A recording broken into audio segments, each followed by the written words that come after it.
Good morning, guys. Nice morning, eh? We have rumors. We are already in May. Confirm down in the comments. We are forgetting the date and time and the months now. Anyhow, cheers to me with my morning tonic, a little of sprinkled water, juice, and a lemonade. So, as I promised you guys earlier, I will be coming back with a video regarding the pricing of iPhone SE, why Apple have put that particular price and what's the strategy and marketing behind this and all sort of stuff. And I wanted to shoot this indoor, but I thought it's a good morning, so why not outside for you guys? So welcome to my channel, MITT again, and today we'll be discussing as we had talked before regarding this pricing strategy and everything. But before we go into that particular topic, or before I discuss about or put my opinion about it, we need to see a certain thing about these pricing strategies and everything. The first thing is, Apple is not against affordable prices. People think, oh, Apple is always like doing, selling the cheap stuff with premium price. They do. I'm not saying they don't. Well, if they can sell bloody wheels for 700 euros, I mean, I can have a proper, set of wheels for the car in 700 euros, and if they're selling for 700 wheels, $700, 700 euros, one or the other, they are not that cheap.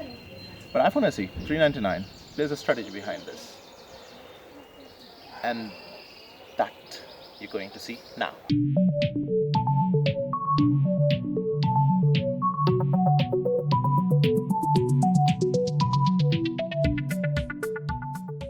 So I'll be discussing this pricing strategy, segmenting to three tiers: top tier, mid tier, low tier.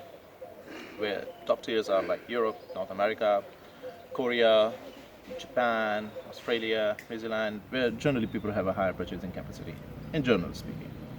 Then we have mid tiers like Southeast Asia, South Africa, South America, where people have mixed purchasing capacity, and then we will be talking about low tier markets as well, like Africa and so, where people generally don't have a normal purchasing capacity. They go with the basics and whatever suits them better.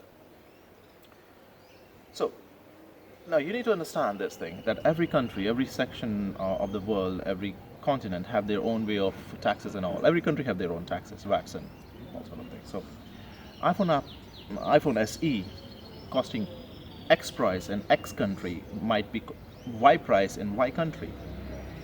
And the most important market for Apple is obviously their home market, North America, Europe, and India. Reason behind is because India is a huge country with a huge population. It's the second largest population in the world. But Apple, even if there were discussion in their board meetings, even if they thought to market this particular price for Apple for India, it's not going that well because of insane amount of taxes. I mean, you can see it's $400 in America, in North America, particularly in states. When it comes to India, it becomes 40,000, above 40,000 Indian rupees. You can buy almost the same price, maybe like a couple of grand up and down. OnePlus 8, which relatively is kind of flagship. A flagship device. Okay, you getting what? iPhone SE is a good phone. Don't take me wrong about it. But you are everywhere in the basics. It checks all the basics boxes, gives you nothing more than that. Decent camera, very good. Decent screen, resolution, screen brightness, screen sharpness, very good. Decent design, very good. But nothing extraordinary. If you see OnePlus 8, I'll give you a description right here. Look.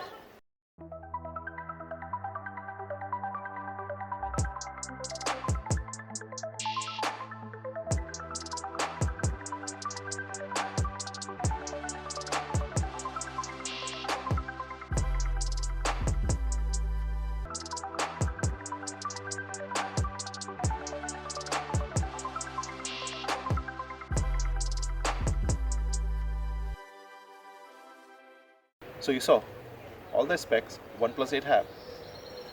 Better than iPhone SE on papers, yes. In practicality, in real world, need to be tested. And I'm sure there's a lot of YouTube videos coming out which will be comparing them side by side. Now, coming back to this price policy, why Apple choose $399? If you remember, 4 years back, iPhone SE first version, when it came out, it was $399 at that point of time. Almost something like that. Correct me if I'm wrong in the comments, please. Now, Apple again launched $399. If you put the inflation in play, it will be around $430 something. Apple bite the penny with their teeth. So why they cut such a price? There are three strategies, and it goes according to the tier: top tier, mid tier, low tier. They don't care about low tier. That's my opinion. They don't care about the low tier because anyhow, everybody wants iPhone, but in low tier, most of them, 90% of them or more maybe, they just can't afford it. We'll talk about mid tier market, like Southeast Asia, South America, and so on. And this market is quite muddled, it's quite into gray zone. The reason behind that is a lot of people who can buy any phone right off their pocket. They have that purchasing capacity. There's a huge chunk of people who are considered as middle class people. They can buy iPhone or any good device onto EMIs or finances, and they do that all the time. And then there's a chunk of people who just don't get bothered about these things because they know their maximum budget, maybe like 200 USD, 250 USD, and they're good with that. They find some good devices, Android devices in that particular range. And yes, Android do have good devices in that range as well, but it doesn't come with an Apple logo. So this is the market there Apple is playing their ball. They want to bring more and more people into the world and ecosystem of Apple, because ecosystem of Apple is something you get trapped in. It's so good, it's so refined, and it's so tempting that once you're in, it's really hard to break it and go out of this. You have everything synced around you, and your Mac, your iMac, your iPad, iPhone, everything gets synced around. And this is what Apple is trying to do here. This is the main game for them. Now let's move to the top tier market. Top tier market like South America, Europe, Australia, Japan, Korea, and also New Zealand.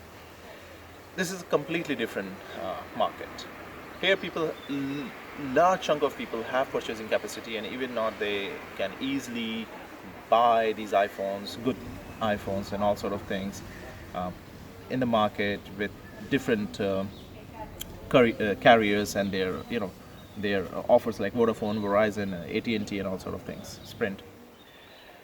And for them, iPhone SE could be not the main phone, but as like a second phone, because normally they do. I keep two phones, a lot of people keep two phones.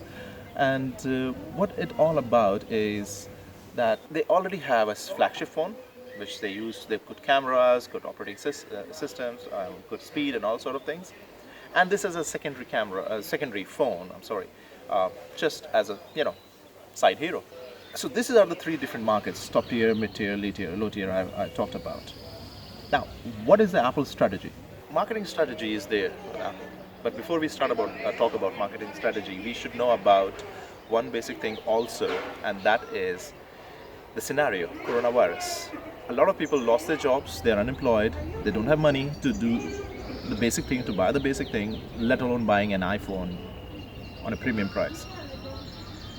So this model is quite cheap. And what they're doing with this is a long-term strategy they have.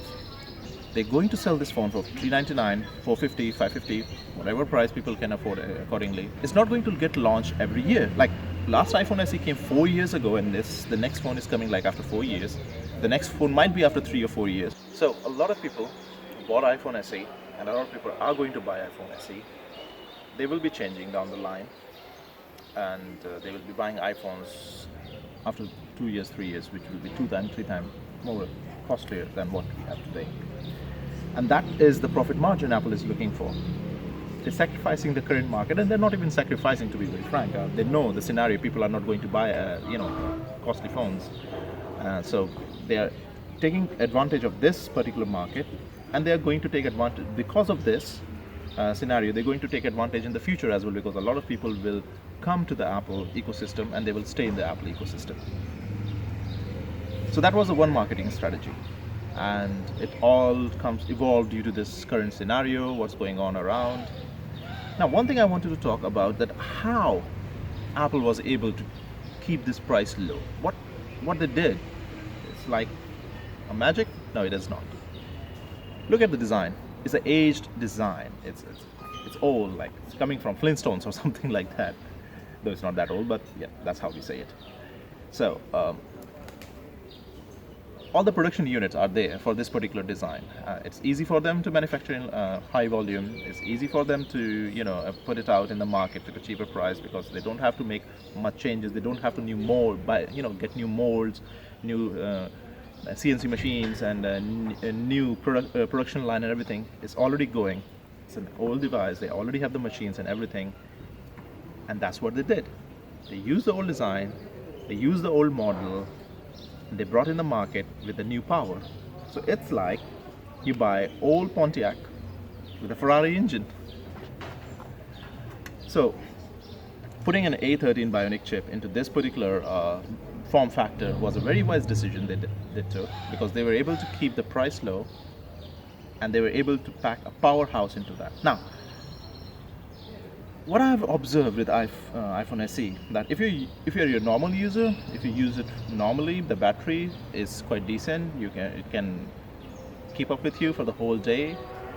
But if you're going into power mode, like if you're using it for power intensive tasks, if you're using it for high-end gaming, if you're using it for anything which puts strain on the chipset, on the processor A13.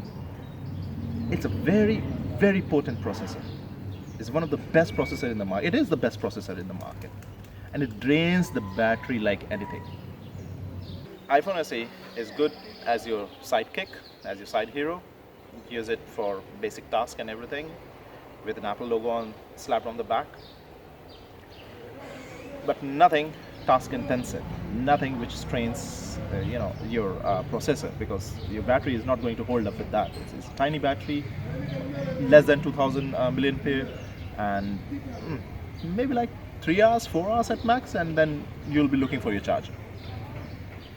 Now, it's already a long video. I wanted to keep it short. In next video, we will be talking about what Android world is bringing as a competition to iPhone SE. Like, look in the market. I'm talking again about Indian market, is because it's a big market, it's a huge market, it's a people with huge purchasing capacity. India is also going through this corona, a whole scenario, coronavirus scenario, and they're holding up quite well. I really praise them. I really appreciate.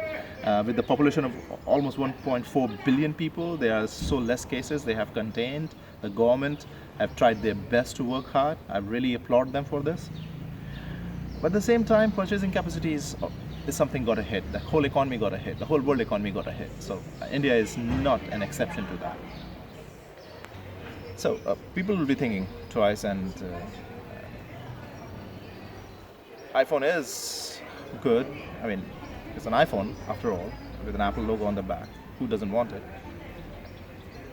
But time will tell how it will roll in India, in a market like India, like in Brazil. That's again the same market, almost. Now, in the next video, I'll be talking about, as I told you, that how Android will hold up to this. Pixel 4a is about to be out. Pixel always comes with one of the best Android cameras. And we have to see what other Chinese manufacturers are bringing to the market in that particular price range. I hope you people like this video, and please subscribe to my channel as well, and wait for more. Till then, take care, stay safe, stay home. Though I'm not, because I'm enjoying, but I'm taking keeping my distance. And peace out.